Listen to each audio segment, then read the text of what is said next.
সত্য সুন্দর। এটি নিউজের বিশেষ আয়োজন পাওয়ার প্যারেন্টস 2026-এর আজকের অনুষ্ঠানের শুরু থেকে আমরা এখানে আগত অতিথিদের আমরা অনুভূতি জানছিলাম।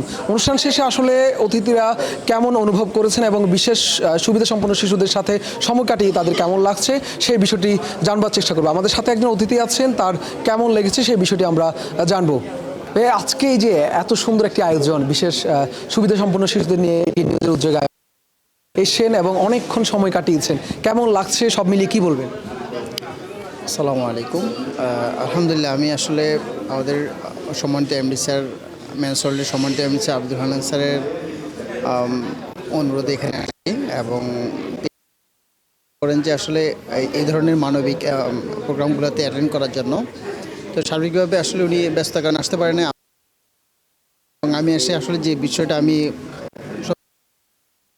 6জন মায়ের যেই আর্তনাদ, আসলে এগুলো তো আসলে বাহ্যিক আর্তনাদ না, মানে ভেতরে আর্তনাদটাই আমি নিজেও আসলে আমার অশ্রু মানে সংবহন করতে পারি নাই তাদের কথা শুনে।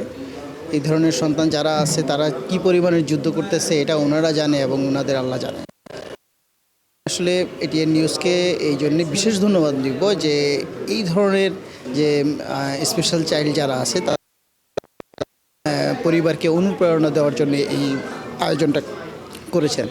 তা আমি এই নিউজকে সবসময় চিন্তা করব যে আরও ভালো ভালো ওনারা এই চালু রাখেন। এই বিষয়ে আমি সম্মানিত চেয়ারম্যান এবং প্রতিষ্ঠাতা ডক্টর মাহফুজুর রহমান স্যারকেও অনুরোধ করব।